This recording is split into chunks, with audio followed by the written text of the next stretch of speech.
ધારીમાં આવેલ જીએન દામાણી સ્કૂલ ખાતે ખેલ મહાકુંભ 3 સ્પર્ધા અંતર્ગત જિલ્લા કક્ષાની કબડ્ડી સ્પર્ધાનું આયોજન હાથ ધરવામાં આવ્યું।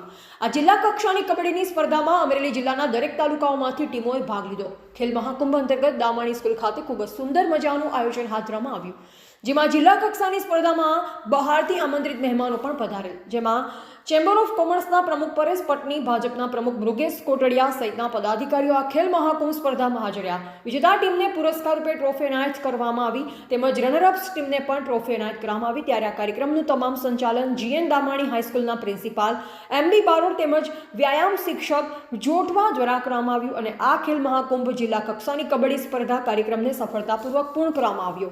રિપોર્ટર કાજલ ત્રિવેદી, ધારી।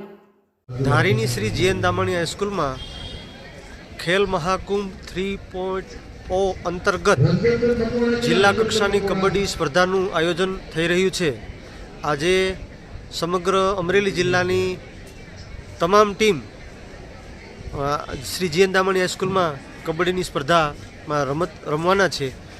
વડાપ્રધાનશ્રીના એક સારા આશયથી ખેલને પ્રાધાન્ય આપવા માટે જે કામ થઈ રહ્યું છે, તેમજ આ રાજ્યના મુખ્યમંત્રી શ્રી ખેલ મહાકુંભની અંદર ખૂબ વેગવંતુ બનાવવા માટે વ્યાપક પ્રમાણમાં સ્પર્ધકો ભાગ લઈ અને પૂરી ખેલદિલીથી ખેલ મહાકુંભની રમત શરૂ છે।